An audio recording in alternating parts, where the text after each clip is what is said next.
Arthur C. Brooks has written several books. He's been the president of a think tank. He co-wrote one book with Oprah Winfrey, actually. One of his books called Love Your Enemy. He says, people say we've got an anger problem in this country.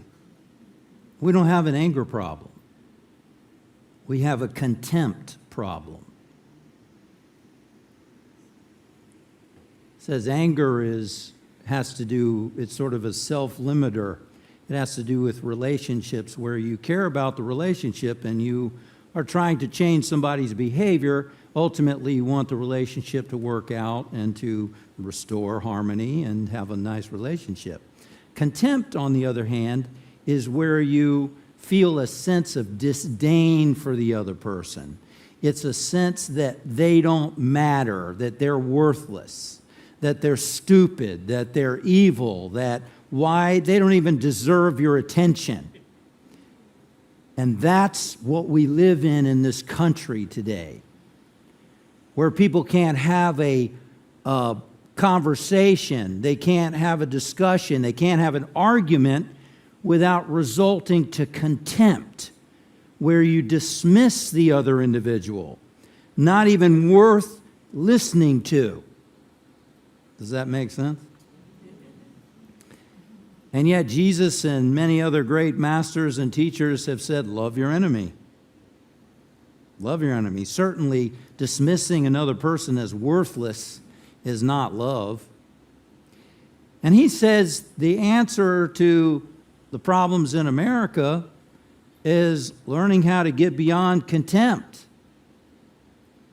and to actually learn how to respect one another, how to have a conversation, to communicate with each other out of love and respect. Does that mean that, well, that can only happen by avoiding confrontation, avoiding disagreement, avoiding having arguments? And his answer is absolutely not. We've got to have disagreements, and maybe fierce disagreements. But the difference is having those disagreements out of mutual love and respect, not out of contempt. And the problem is that media and leaders have used contempt for power and for profit. They have used it to pit people against one another because it helps build them up. And unfortunately, we've all kind of bought into that. And now that's a problem we live in. So how do we have disagreements without contempt? How do you disagree with someone who has different ideas than you do out of love and respect? Because that's what he says our country needs and the world needs. Robert Robbie George and Cornel West were professors at Princeton University. One of them, Robbie George, was a prominent conservative Christian intellectual, a devout Catholic, written numerous books and articles opposing same-sex marriage and the dogmas of liberal secularism. Cornel West was the ideological opposite. He was considered one of the nation's most prominent progressives. He was a professor of religion and African studies and the honorary chairman of the Democratic Socialists of America. He produced hip-hop records, and he considered himself a jazz freedom fighter. He advocates civil disobedience and social activism. Now, if you would put them together in a discussion or an argument, you would expect them probably to disagree vehemently because they see so many issues so differently. including human sexuality, race, identity, economics, and abortion. All the ingredients of pure vitriol. Want a brief taste of the terrible things they say about each other? I have a deep love for this brother. I have a deep respect for this brother. That's Cornel West referring to Bobby George. We're united to each other in love and true fraternal affection, said George about West. When I call Brother Cornell, I mean he's my brother. He said, we've had a chance to teach and lecture around the country, and so when I see him, I don't see him first and foremost as a conservative thinker, Catholic philosopher, one of the major political theorists of our day. I see him as my brother. Wow. Ideological opposites, and yet they love one another. They love one another. How do we achieve such ability to argue fiercely about the ways and the means to achieve something without treating one another with contempt? To have that kind of love that they have. Well, Aristotle, in the Nicomachean Ethics, wrote that there were three kinds of friendship. First kind of friendship was friendship based on utility. You do business with somebody, Hank, for instance, a distributor of shocks of clothing, and you create clothes. You do business with each other, you like each other. You're good for each other, you help each other. That's the lowest form of friendship in Aristotle's view. It's great, it's wonderful, it's necessary. The next level is a relationship based on pleasure. That's when you have a friend, Mary, who's got a great sense of humor. She's got a wonderful mind. You love to have conversations with her, and you just have a great time together. That's a relationship based on pleasure. That's the second level. The highest level is a relationship based on virtue. That's when you both share a common virtues and that are outside of yourself. Aristotle said the first two, utility and pleasure, still has to do with yourself. It's all about what's giving you pleasure, what's good for you and what's good for them. But a relationship of virtue is beyond you. It's where you share certain values. And so West and George both want America to thrive. They both want the underprivileged and people who are struggling to be able to thrive and to experience their potential and to have abundance. They share that in common. And that's why they have a friendship and a respect that transcends their differences on how to get there. They're able to argue and to discuss different ways, their different philosophies, out of love and respect for one another. That's how they're able to say, my brother, even though they have different views, because they're both trying to understand each other, trying to find a better way for the benefit of others. That's their common bond, is how can we benefit others? And so that's a friendship based on a virtue, the highest level of friendship. And that's something that we can have in a personal relationship with a spouse or a partner, in a marriage or a commitment relationship where, and by the way, you can have all those other things. We can have the utility. Maybe you have a virtuous friendship where you share something beyond yourself, like God, like spiritual values, like other certain values and virtues beyond yourself for the benefit of others, but you also may do business with each other, or you might also enjoy each other's company. But the bond that keeps it all together is the third friendship. That's what lasts. Because the utility, when the business relationship is over, the relationship's probably over. You don't need the cloth anymore, so you don't see that person anymore. Or you don't find Mary's jokes as interesting anymore. Or you just lose interest, and that's over. But friendships built on deep values, something that transcends, that you can always share. If there's a disagreement about something, politics, big deal. Big deal, because there's some core in there that's greater than the issues. Does that make sense? So how do we develop this? How do we develop this? The Dalai Lama was asked the question, what do you do when someone has acted with contempt towards you? You know what the Dalai Lama said?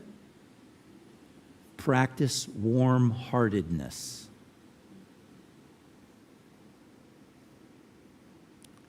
Practice warm-heartedness. Now, we know the Dalai Lama was not just preaching. The Dalai Lama was run out of Tibet when he was a child. When the Chinese occupied Tibet, he had to escape for his life. And the Tibetan monks were treated with contempt and disdain by the Chinese government. And to this day, that's happened. And yet, how does the Dalai Lama begin his prayer time every day? Praying for the Chinese.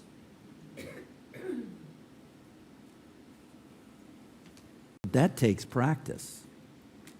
That takes practice. I want to share Arthur Brooks' 3 rules for how we can have disagreements, better disagreements. We don't want to avoid disagreements, and we certainly don't want to fall into contempt. We want to be able to have disagreements out of love, out of brotherhood, out of sisterhood, not out of contempt. Does that sound good to you? This is what America needs, he was saying.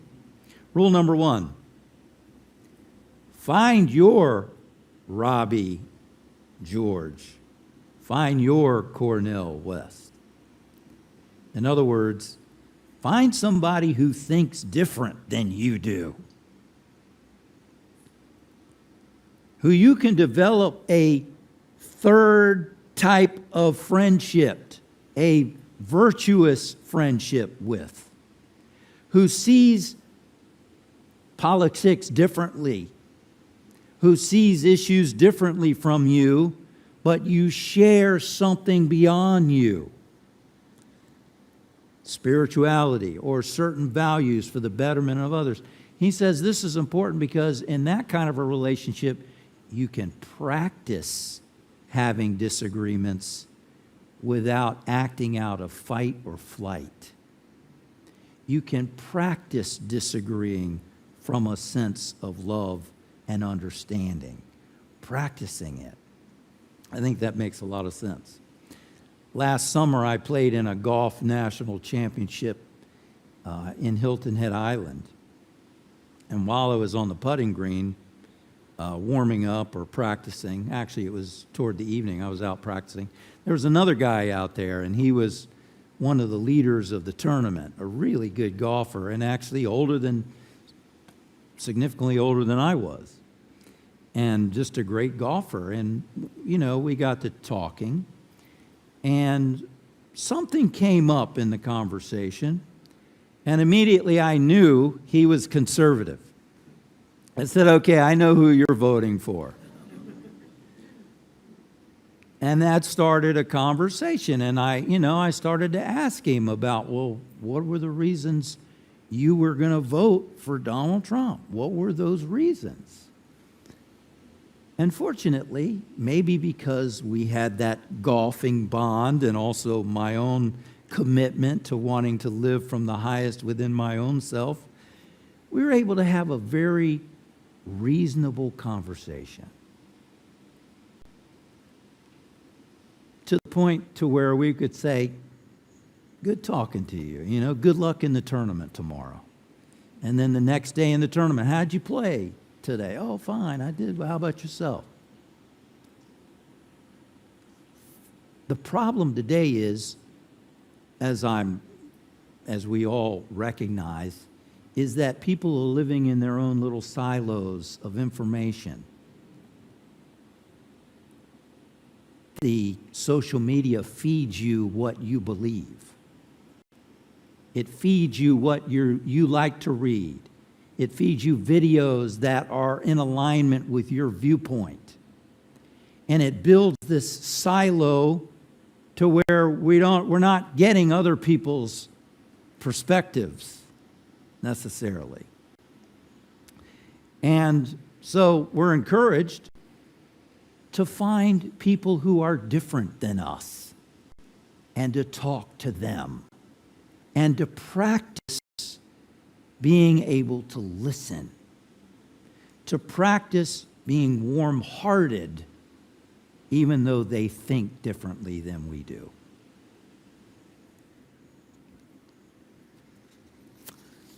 His rule number 2 is don't attack or insult. Don't even try to win.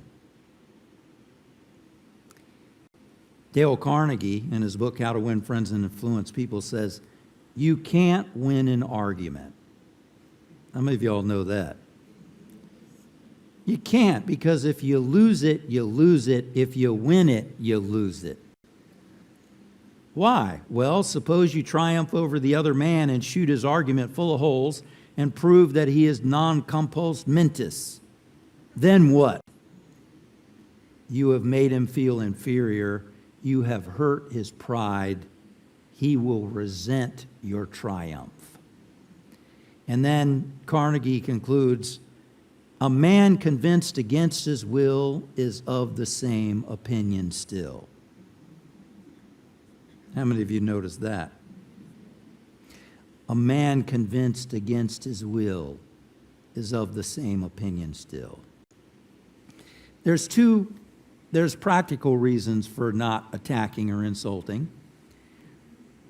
One is no one is ever insulted into agreement. Have you ever had someone insult you and you wanted to agree with them even more? Of course not. Of course not. In fact, research shows that when you insult somebody, there's what's called the boomerang effect. They grow stronger in their opinion. When someone's insulted, they take their view even stronger. That's the first reason, practical reason.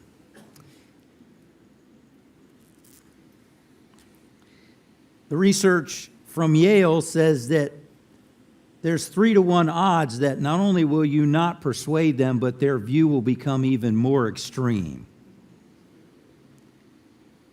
Then there's something called the imagined supporter mechanism.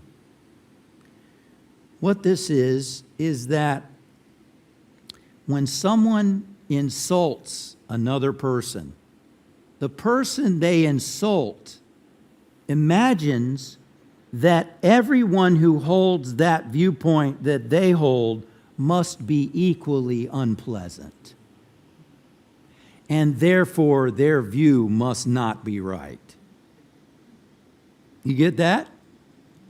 When we insult another person, their view is that, boy, everyone who believes like you do must be just as unpleasant as you are.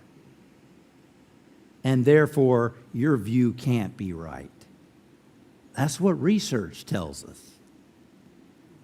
When people insult others, it has a boomerang effect. And the other thing as Arthur Brooks says, is first of all, there's a practical reason for not attacking or insulting, but the other reason is for a moral reason. He says it's just plain wrong. This is going to be very challenging for some of us. He says we simply should not put up with insults, whether from the other side or our own.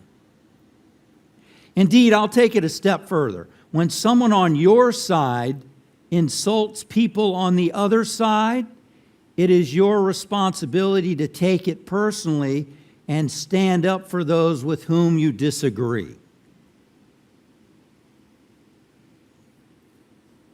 And he asked the question, and I'm going to ask you this question. How many of you love somebody with whom you disagree politically? How many of you love somebody with whom you disagree politically? Really, how many of you?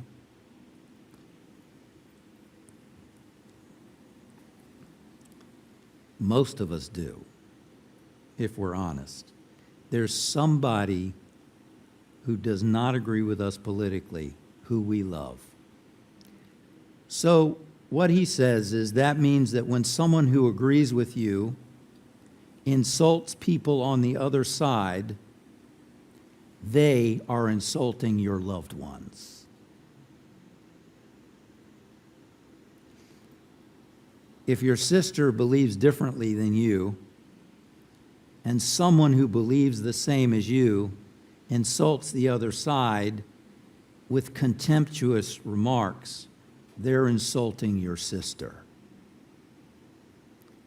And he says, you ought to defend your sister, even though they believe differently than you. I think that's calling many of us to task,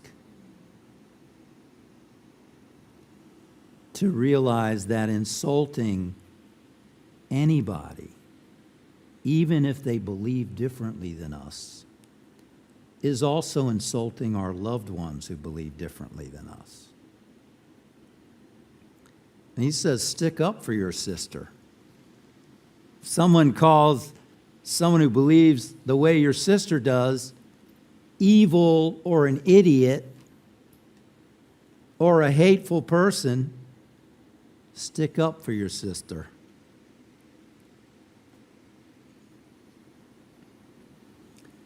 Don't attack or insult. Don't even try to win. And rule number 3, never assume the motives of another person. Never assume the motives of the other person. Jesus said, judge not. Why? We don't even know what we feel and think much of the time. Right? We don't even understand why we do the things we do sometimes. Haven't you found yourself behaving in a crazy way and you're like, I don't know why I did that. I don't know why I behaved that way or said that or did that. I don't know. We don't even know ourselves, yet we know the other person. Research has shown that strong conservatives and strong liberals think they know the other side. Research says they don't even know the other side. Strong liberals thinking all conservatives make over $240,000 a year. Totally false.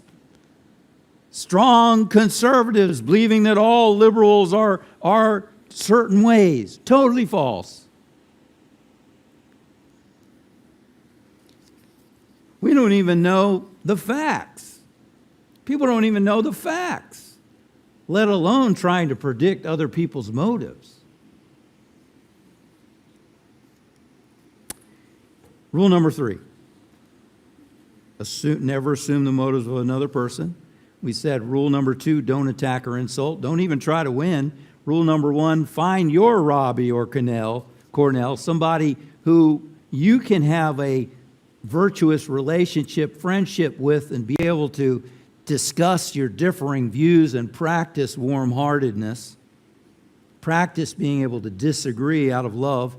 And then 4, use your values as a gift, not as a weapon. He says, before we engage in argument, ask, am I using my values as a gift or as a weapon? He uses some examples, for instance, charity. He says a value is supposed to be positive. It's not supposed to harm other people. So beating someone over the head with charity is no longer charity. Make sense? Another example, a pro-lifer on the abortion issue. Calling someone who is pro-choice a baby killer is using a value as a weapon. Now, perhaps the pro-lifer believes that life is a gift and that the life should be cherished and so on, but then they turn around and call someone who is a pro-lifer or a pro-choice a baby killer, is basically not talking about the gift of life. They're calling the person a murderer, which neutralizes the value of the gift of life, doesn't it? Or the gun debate, for instance. A cable news commentator said that NRA supporters care more about guns than children. That's using a value as a weapon. Because getting to know people from both sides, you realize that people who are for guns, their value may be for self-protection, to be able to have the right to protect their family and their children. Someone who is against guns, they also want to protect their children, and they want to do it out of protection for their children. Both have the values of wanting to protect their children, but they see the issues and the ways and the means differently. So to use the value of saying that someone who doesn't support, someone who supports having guns cares more about guns than children is using the value as a weapon, which neutralizes the value. So, using values as a gift, not as a weapon. We said earlier, when we did the daily word, which is on compassion, that studies have shown that children are naturally compassionate. That's our true nature as children. I'm sure you get an occasional sociopath in there, here and there, but mostly children are compassionate. And children want fairness. People see fairness in different ways, but the bottom line is they want to be fair.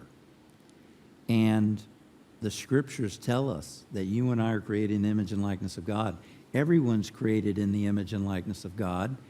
And I know right now in the country, we're facing something perhaps even bigger than how we communicate with each other and have differences. I realize that. But I think the transformation for our country has to start at the grassroots. We can't wait for the politicians to improve their behavior. We can't wait for the politicians to stop name-calling and abusing one another. We have to start with ourselves. It has to become a grassroots movement where we start to listen more with compassion, disagree without insults, acknowledging people with differing views without dismissing them as idiots or hateful or whatever it might be, and to catch ourselves when we do, and to refrain from doing it ourselves if we want to grow spiritually. And if we want our country to begin to heal the divide and start to experience greater harmony with one another. But it all starts with us, as the Dalai Lama said. When you're faced with contempt, and contempt's a terrible thing. When we're treated with contempt, it lowers people's self-esteem, it causes health problems, it causes other issues, and the person who expresses contempt, it harms them. It harms their relationships. It harms their physical body. It harms them emotionally. It's a terrible way to be. That's why the great saints and sages have taught us, love your enemy. Love your neighbor. Because love heals us. Love lights the fire of spirit within us. Love is what's going to help bring our country and heal our country on the grassroots level, so that eventually we can actually listen to one another like Cornel West and Robbie George, and be able to discuss things in a spirit of love.